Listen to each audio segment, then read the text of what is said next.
the Elimination Chamber. You gotta hand it to Eric Bischoff and WWE for this ominous introduction to the first ever Elimination Chamber match. Been a while since a Sins video started off with a negative Sins counter. I can only imagine what it must have felt for the fans in Madison Square Garden to enter the arena and look up at the Elimination Chamber for the first time. What thoughts went through their head? That's what I want to know. Although I'm restarting the counter out of the negatives because WWE did not follow through with Survivor Series tradition, as there was not a single Survivor Series match. Indeed, you could qualify the Elimination Chamber as some sort of substitute, but still doesn't take it away. TLC matches, including here in Madison Square Garden. By this point, there has never been a TLC match in Madison Square Garden. Does Jim Ross think every match involving tables qualify as a TLC match? Something tells me inside my bones. I don't want to hear what your balls had to say, JR. 3 minutes. What, was Howard Finkel's microphone turned off when he started to introduce 3-minute warning or something? By Jamal and Rosie. In the amount of time it took for Jeff Hardy to wait for Bubba Ray Dudley to get in position, run off the ropes, and leap to the outside, Jamal and Rosie could have done some damage to Spike Dudley and move out of the way. Yet they just awkwardly stand around like they don't know what they're doing. Damn, mixing the Dudley Boys' what's up move with Jeff Hardy's leg drop on the nuts just might be more brutal than any possible table spot we see in this match. In fact, this one suggests that. Rosie had the chance to tackle Bubba Ray through the table right there with no chance of Bubba countering in time, so why didn't he do it? The one time Rosie does try to tackle his opponent through a table is when there's a 100% chance of countering, which Spike Dudley takes advantage of. Rosie is an idiot. Haha, you failed. Alright, I won't lie, I laughed at the epic moonsault Rosie accidentally executed upon Bubba Ray, knocking him off his balance on the top rope. That was funny and well done. We interrupt the 2002 edition of Survivor Series to bring you the 2000 edition of the Royal Rumble. No doubt Bubba Ray is having war flashbacks right now despite being on Jeff Hardy's side this time around. Rico was already losing his balance before Jeff Hardy could even shake the ropes. Either Rico was legitimately losing his balance or Jeff was merely late to the party. Decide. While yes, Jeff Hardy tripped, we are literally repeating the same moments from the tables match in 2000, such as this table shot to the face when Jeff tries to surf the barricade. By throwing the table in Jeff's face, Jamal technically put Jeff through the table, so why isn't Jeff Hardy eliminated from the match? Remember when I said nothing was going to be more brutal than that why-zap low blow hit earlier? Well, I take that back. Cool to see Bubba Ray Dudley counter Jamal and put him through the table, but was Jamal seriously about to execute a Hurricane Rana? Not gonna lie, I would have loved to see that even if it ended the match. The referee's got to get Rosie. He's been eliminated. And this is a prime reason why WWE should have gone through with the original rules of the tag team tables match set back in 2000.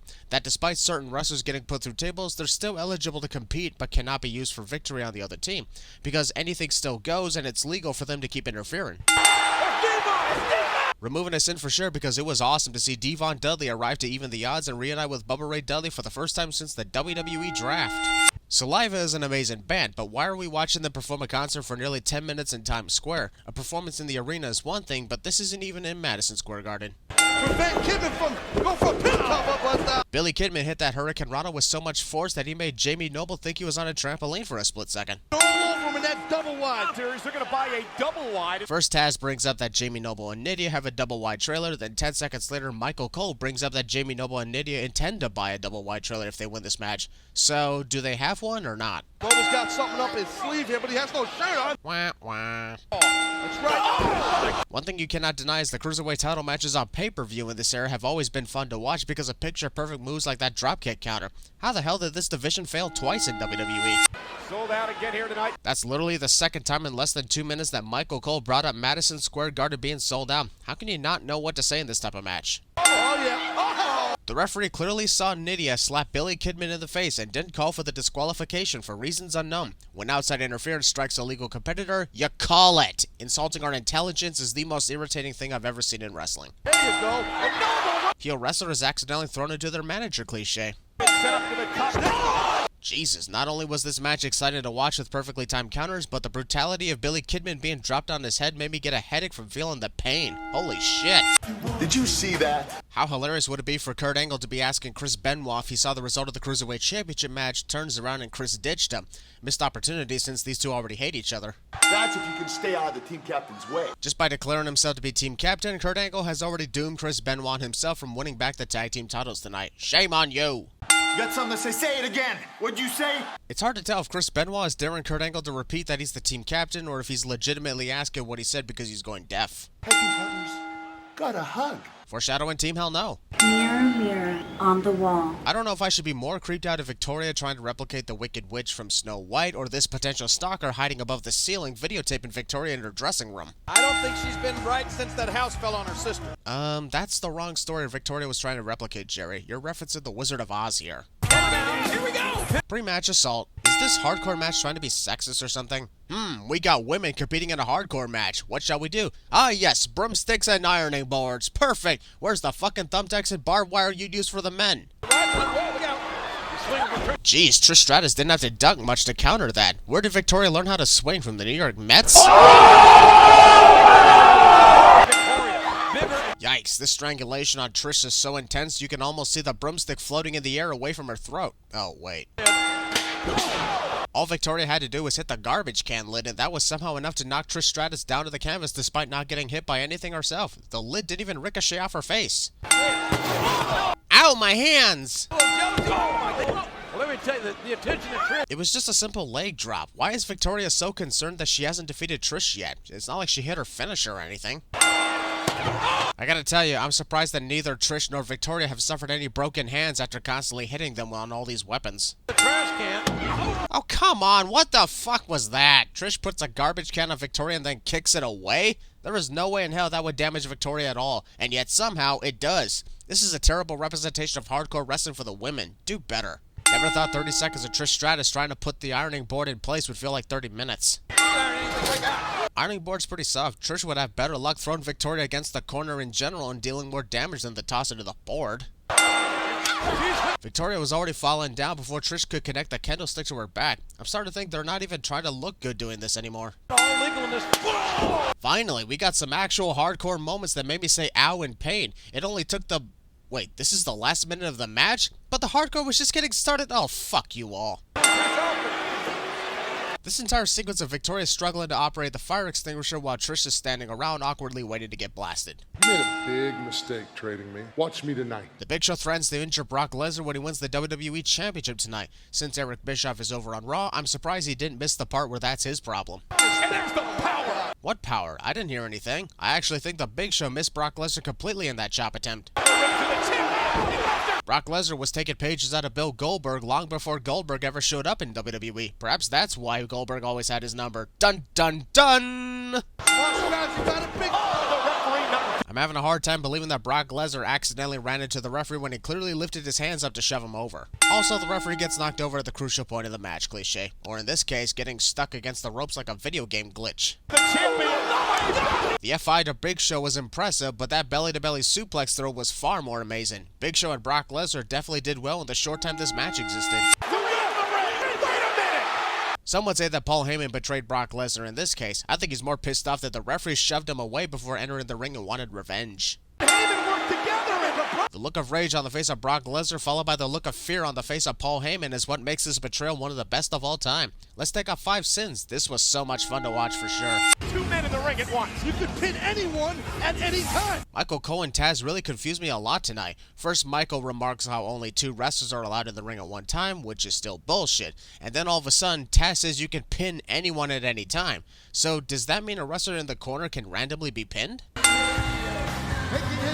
Boy, let's be thankful Edge didn't keep using this theme song that's been long forgotten in history. It really sucked. Where'd he come from? Oh, I don't know. Maybe the one place in the entire arena that had a sudden flash of pyrotechnics. Just a freaking guess. And then suddenly a random asshole snatched off Rey Mysterio's mask and exposed his face to the entire world. That's why I really wouldn't risk walking that close to all the fans if I were a luchador. WWE and all of... Once again, the bell rings before anyone is even ready to go and when everyone is in the ring. I guess all 6 wrestlers are legal to fight at once. Let's go at it! High-flying stuff, and that's what Mysterio... Apparently, Rey Mysterio almost lost his mask from a simple punch to Kurt Angle. I guess one of the fans really did loosen it up. Dicks. Pin or you submit. Your team's eliminated. You think you explained the rules enough, Cole? Finally! Fucking finally somebody other than me said that. Thank you very much, Taz. He's forever my favorite commentator because of that, and I hereby surrender the duties of being the center of wrestling. Okay, I'm going a little too far here. Tell you 2 guys who aren't watching this exciting match. Paul Heyman and the Big Show. Yeah, no shit they're not watching. We literally watched them run away in a limo 5 minutes ago. Thanks for that, Captain Obvious. Wrestling an invisible guy, that can't hurt that much.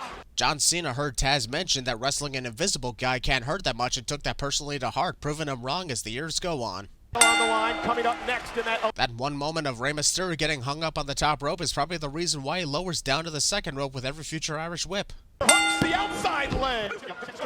Again, Chris Benoit unsuccessfully pins Rey Mysterio, hesitates for about a few seconds, then figures pinning him a second time would do the trick. And when it failed again, Chris said, "Curses, foiled again." Los Guerreros just might be the smartest team in this match. Knowing it's an elimination match and their chances of winning don't go up in flames if a pinfall not involving them occurs, why bother getting in yet? Smart strategy.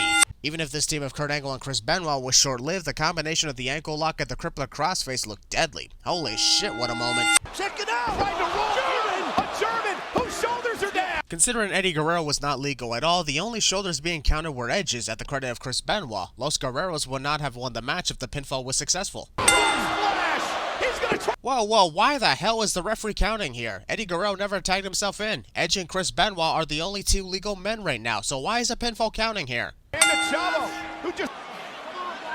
Typical Guerrero tactic. Lie, cheat, and steal. Making Chris think that Kurt was the one who hit him with the tag team title when it was really Chavo Guerrero who did it. I freaking love that! Edge under the double. Los Guerreros were already about to spring into the air before Edge could even get into position for the double flapjack. Come on, guys, we're doing so good here. Team maneuver. Look at this. Wow. There we go. Back to more great teamwork on the part of Edge and Rey Mysterio. This was a fantastic tag team title match for sure. I'm honestly wondering if Kane is really prepared for the Elimination Chamber or if he's trying to push down the wall because he doesn't like the poster on it. The entire existence of this segment with Christopher Nowinski. I bet WWE realized they've only been on the air for an hour and a half and the main event was the only match remaining on the card, so they had to kill some time. Also, as a result of all the time wasting, there is no wrestling taking place on this wrestling pay-per-view for literally 35 minutes. Intelligence is something you either have or you don't. I did not hit her. It's not true. It's bullshit. I did not hit her. I did not. Oh, hi, Mark. That line perfectly matches this one. At least Tommy Wiseau gave effort into his performances compared to this asshole. Rumors circulated that Matt Hardy got so mad when his room temperature went up to 76 degrees that he became broken and was never the same again. These people are sucking the attitude out of me. Probably because the room temperature is below 75 degrees. Not to mention the fans are not drinking low-fat chocolate milk like he does. Of losers. Where is this going, King? Jim Ross would be great at CinemaSins 2 expansion. Can we just get to the main event already, please? I want to see the Elimination Chamber for the first time. The only thing that paid off about this segment was the return of Scott Steiner, and even that eventually didn't turn out well. Even then, it was a kick-ass reaction from the audience. It started to move, JR. The first ever descent of the Elimination Chamber is definitely bone-chilling. Really wish I was in the audience at the time. Like I said before, I can only imagine what they were thinking. Shawn Michaels. The convenient timing of this cameraman turning on the camera when it's still pointing down at Terry Runnels' ass. Granted, it's a nice ass, but no time for perverts here. We got an Elimination Chamber match coming up. The entire existence of the Randy News Network. That can only come from the mind of Eric Bischoff. Fast forward to 2017, and Eric Bischoff would take a look at the Elimination Chamber and decline any sort of involvement with the entire match concept. Done by submission. It took nearly 2 minutes before the production crew realized that Eric Bischoff was describing the rules of the match, and they rushed to get said rules on the screen for the viewers at home. Wow, this is a first. A live performance with the band not being present in the arena. On paper, this looks badass, but Chris Jericho realizes he has to enter as slow as possible so that Saliva can finish their song. Oh, that's not Triple H. Oh my god, you're a genius, Jerry Lawler. That obvious Kane explosion must definitely mean that it's not Triple H entering. Who could have possibly guessed that? Howard Finkel is a legend, but did we really need the pause in between entrance themes of this match? I bet they realized they're not even 2 hours into the show and had to do everything in their power to ensure we're near the 3-hour mark. Easily unlockable door is easily unlockable. It's a good thing they upgraded their locking mechanisms after this match because the way the lock is placed on the door, any random person on the outside can reach through, pull it out, and exit the cage.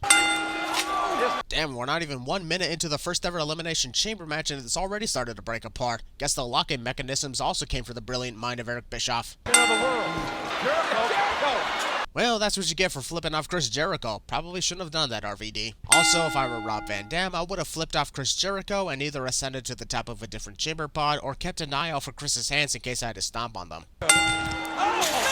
Somehow, this move hurt Hunter more than it hurt Rob Van Dam, even despite Rob missing Hunter almost completely and crashing on his own ass. Torpedo right into Jericho. Honestly, with a hilarious way Hunter keeps falling over, it's hard to tell if he's hurt or if Ric Flair spiked his water with alcohol just so Rick can see Hunter comedically stumble all over the place. Erase that high knee. That may have been the least deadly splash I've ever seen. I bet even Chris Jericho knew that it just wanted to have a brief joyride, but making sure not to hurt Rob Van Dam in the process. Suck it, right infringement. Holy shit, that was well timed by Rob Van Dam to flip over Chris Jericho, who goes sailing into the ring post. Pretty good first impression on the Elimination Chamber so far. Keep it up. Chris Jericho somehow doesn't know how to flip himself over the top rope when his opponent hits a clothesline on him with the intention of sending him over. As cool as it was to see RVD connect the 5-star frog splash from the top of the chamber pod, I sadly have to downgrade it to a 3-star frog splash since he basically connected with his knees more than his midsection. As a result, he legitimately damages Triple H's throat. What a shame.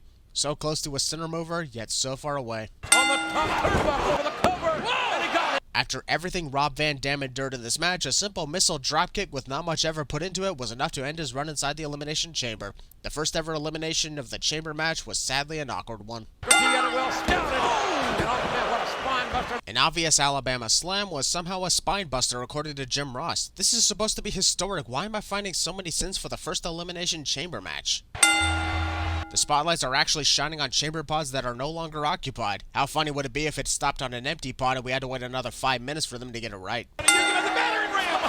Ouch, that had to hurt Chris Jericho's face. Let's be thankful he caught himself with his hands first and prevented any sort of damage that Kane could have inflicted on him. To this day, I never understood why Kane wails his arms around when trying to connect elbow drops on his opponents. Is he trying to fly or something? Because I don't think it's working. It's called Sweet Chin Music, you fucking asshole! Sorry about that. I tried to sound like Chris Jericho like I did that one time when I lost my voice on these videos. So many conversations going on between Hunter, Chris, and Sean here describing what they're going to do next. Very loudly for all to hear too. The one thing we gotta admire is the heart and determination of Shawn Michaels. This is only his second match back after a 4-year hiatus from the ring. He's got his ass kicked, he's bleeding like crazy, and he's still going strong. Big you still got it moment. That's what it is. Walls of copyright infringement. Triple H is a complete fucking idiot for pulling Chris Jericho off as Shawn Michaels. Like, he had a chance to let Shawn get eliminated, then take advantage and put away Chris, retaining his title. This one mistake is what costs him everything. Jesus Christ, you can literally feel the audio fizzling out from that loud ovation to Shawn's victory. Now that is what you call a moment in time. Holy shit, that was fucking amazing. This is deserving of 20 sins being removed from the counter. 20 years later, still a historic moment in Elimination Chamber history. What a show, am I right?